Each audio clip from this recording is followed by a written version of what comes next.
Abren and Nasser. Abren and Nasser. Abren and Nasser. Abren and Nasser. ኧረ ወገን እንዴ ወገን እንዴ እናስብ እንጂ እናስብ። ኑ አብረን እናስብ የተዘጋጀው ለምንድን ነው? ኦሆ ኑ አብረን እናስብ ማለት ሐሳባችንን ሼር እናድርግ ማለት ነው። በቃ ዝም ብለህ ተከስተ ሐሳብን ሼር ማድረግ ነው። ምን ላይ ካልከኝ ደግሞ ኑ አብረን እናስብ ዩቲዩብ ቻናል ላይ ነው እንዴ። ስለ ሁሉም ነገር የማይገባበት ነገር የለም ነው የምልህ ፋሚሊያንስ። ዝም ብለህ በቃ አብረህ መተህ ሐሳብህን ሼር ማድረግ ነው። በቃ ሐሳብህን ሼር ማድረግ። እስቲ ዛሬ ዝም ብለን ማለት ነው ስለምን ሐሳባችንን ሼር እናድርግ ስል የሆነች ሐሳብ ብልጭ አለችልኝ። በምን ጉዳይ ነው ማሰብ ያለብን ወገን እንዴ? አራ ኢጎን ነገር እንረዳ። ኢጎ ምንድነው የሚለውን ነገር አራ ስለ ኢጎ እንወቅ። ሁሉም ሰው እኮ በቃ ድፍን ሆነ ደፈንን ወገን። እንዴት አትሉኝም? ኢጎ ማለት እኮ ዝም ብለን ስንረዳው እኔ እንደማቀው እንደቃሉ አንድ ሰው ስለ ራሱ ያለው ግምታዊ አስተሳሰብ ነው። በቃ እኔ ማን ነኝ? እኔ ምን እችላለሁ? ሰዎች ስለኔ ምን ያስባሉ? እኔ ምን ያህል ዋጋ አለኝ የሚሉን ነገር ነው ፋሚሊያንስ። አረ እናስብ እንዴ! ጤናማ እናድርገው እስቲ ኢጓችንን። አሪፍም ኢጎ አለ፣ ግን ደግሞ አብዛኛው ጊዜ መጥፎ ኢጎ ነው። በቃ ከሌሎች በቃ ከኔ የተሻለ ሰው የለም ካልክ ይሄ መጥፎ ኢጎ ነው። እኔ በላይ ነኝ ትላለህ።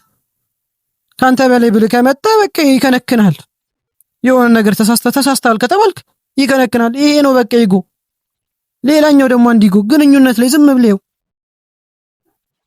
እስቲ ዝም ብለህ ባልና ሚስቶች ይጣሉ ወይም ደግሞ ግንኙነት ወይም ጓደኛ ማቾች የፍቅረኛ ማቾች ይጣሉ፣ እሱ ይቅርታ ካልጠየቀኝ ኧረ እኔ አልጠይቀውም ካለች ይሄ ኢጎ ነው። እሷም እንደዛው አዎ እሷ ካልጠየቀችኝ ካለ ይሄ ከባድ ኢጎ ነው። በቃ ይሄ ነው ኢጎ። በቃ ዝቅተኝነት። የሆነ ነገር ስናደርግ ወይም ደግሞ የሆነ ነገር ሲደረግብን ዝቅተኝነት የተሰማን ይመስለናል እንዴ። ሌላኛው ደግሞ ኮንፊደንስ እና ኢጎ። እኔ እኮ ኮንፊደንስ ስላለኝ እኮ ነው እርግጠኛ ነኝ ያልኩት። የኔ ወንድም የሰው ልጅ ስህተት አይጠፋም እንዴ። አስብ እንጂ ወገን። ሌላኛውስ ደግሞ እኔ እኮ ይሄን ስለማደርግ በጣም ጎበዝ ነኝ። ግን እናስብ እንዴ። ካንተ የተሻለ አለ። ገና ብዙ ይወራል፣ ብዙ እንቀጥላለን ነው የምላችሁ ፋሚሊያንስ። እና ዝም ብላችሁ የደወል ምልክቷን ጫን በሏት። የመጀመሪያ ቪዲዮአችን ነው እንዳይገርማችሁ፣ ጥራት ምናምን እንዳይገርማችሁ። ገና የመጀመሪያ ቪዲዮአችን ነው የምላችሁ።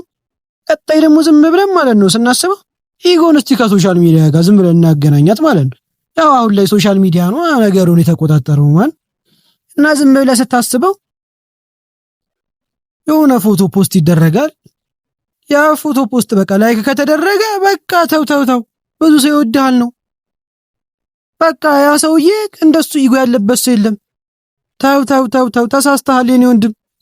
ስለወደዱ ብቻ አይደለም እዛ ፎቶ ላይ ያለውም ሊሆን ይችላል፣ እርግጠኛ አይደለም የኔ ወንድም። ላይክ ካላገኘ ደግሞ በቃ አልወደዱትም፣ ኢጎ ባንዴ ይወርዳል። የኔ ወንድም ተሳስተሃል። ዛሬ 1000 ላይክ ስላገኘ ዋጋ ያለህ አይደለም። ነገም ብታገኘው ያው ነው፣ ዋጋ አለህ ማለት አይደለም። እና ደግሞ ስኬትና ውድቀት ሲመጣ ደግሞ ዝም ብለን ማለት ነው። ያው ስኬት ሲመጣ ያው ታውቃላችሁ ኢጎ ግዴታውን ይፈተናል። ምክንያቱም የሆነ ሌቭል ላይ ከፍ ብለህ ስትደርስ ብዙ ሰርቼ አሳክቻለሁ፣ በዚህ ኮራለሁ፣ ግን አሁንም አልማርም ከሌላ ሰው በቃ በዚሁ መንገድ ነው የምቀጥለው ካልክ የኔ አባት ወድቀሃል። ለምን አትለኝም? ማን እንዴ ሌላም ነገር መቀበል አለብህ ከሰው የተሻለ ከሆነ መገኘት አለብህ እንዴ። ግን ብልህ ኢጎ ያለው ሰው ከሆነ ደግሞ ትክክለኛው ኢጎ ያለበት ሰው ከሆነ ደግሞ በቃ ከፍተኛ ሌቭል ደርሶ የሌሎች ሰዎች ምክርን ይጠብቃል። ይሄ ነው በቃ እንዴ፣ ይሄ ነው ብልህ ማለት። ኧረ ተው። እንደውም ፍሩድ አንድ ነገር ተናግሮ ነበር። በሶስት ክፍሎች የተያዘ ነው ኢጎ ካወቃችሁት። አይዲ ኢጎ እና ሱፐር ኢጎ ተብሎ ማለት ነው። አይዲ ማለት በቃ እፈልጋለሁ ማለት ነው፣ ቀለል ያለ ነው። ኢጎ ደግሞ በቃ በእውነተኛው ዓለም መካከል ያለው ጋር እፈልጋለሁ ማለት። ሱፐር ኢጎ ግን ከባድ ነው የኔ አባት፣ ከባድ ነው። ግን እስቲ ቆይ ኢጓችንን እንዴት እንቆጣጠረዋለን የሚለውን ነገር ዝም ብለን እንየው እስቲ። በቃ ዋነኛው ነገር ዋጋ አለኝ፣ የተሻልኩ ነኝ፣ ግን ከኔም የተሻለ አለ፣ የእነሱን ሐሳብ መቀበል አለብኝ የሚለውን ነገር በቃ መረዳት ነው ፋሚሊያንስ፣ ሌላ ነገር አይደለም። እስቲ ዝም ብለን ራሳችንን እንፈትነው እስቲ፣ ዝም ብላችሁ ማለት ነው። እስቲ ስህተት ስሰራ መቀበል ይችላሉ የሚለውን ነገር እስቲ አስቡ። ሰው ሲተቸኝ መስማት ይችላሉ? ሌላ ሰው ከኔ የተሻለ ሲሆን በእውነቱ ልደሰት እችላለሁ? ይቅርታ መጠየቅ ለኔ ውርደት ነው? ሁሉ ጊዜ እኔ ትክክል ነኝ? ሰዎች እንዴት እንዲያደንቁኝ ይፈልጋሉ የሚለውን ነገር በደንብ ይዩት እስቲ እና መደምደሚያ ነው አባቴ። ነገሩ ሊያበቃ ነው፣ ቪዲዮ ሊያበቃ ነው።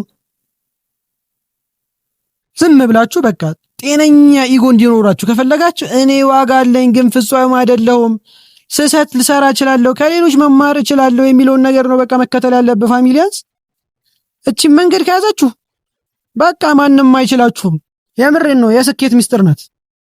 ሶሻል ሚዲያ ላይ ስራ፣ ሌላ ስራ ላይም ስራ፣ በቃ ይሄን ነገር ብቻ ተከተል። ሌላ ዓለም ውስጥ ነው የምትገባው፣ በቃ ሌላ ዓለም። እና ዝም ብላችሁ ማለት ነው፣ ቻናሉ አዲስ ነው፣ ዝም ብላችሁ ሰብስክራይብ አድርጉ፣ ደውሏን ተጫኗት፣ ዝም ብላችሁ ማለት ነው ፋሚሊያንስ። አላስጨነቃችሁም በዚህ ቪዲዮ ማለት ነው። ደስ ይለኛል በቃ አይደለ? ምክርም እቀበላለሁ፣ ይሄን አስተካከል ብሎ። ምክንያቱም ዛሬ ስለ ኢጎ ተነውርታለ፣ አብረን አስበናል። ዝም ብላችሁ ምክራችሁን ኮሜንት ላይ ጣል አድርጉ። እናንተም ደግሞ ቀጣይ ሐሳብ ምን ይሁን የምትለዋን ነገር ጣል አድርጉ። እኔ የራሴን ሐሳብ አዘጋጅቻለሁ፣ ግን የተሻለ ካገኘው በእናንተ ላይ ነው የምሰራው ፋሚሊያንስ።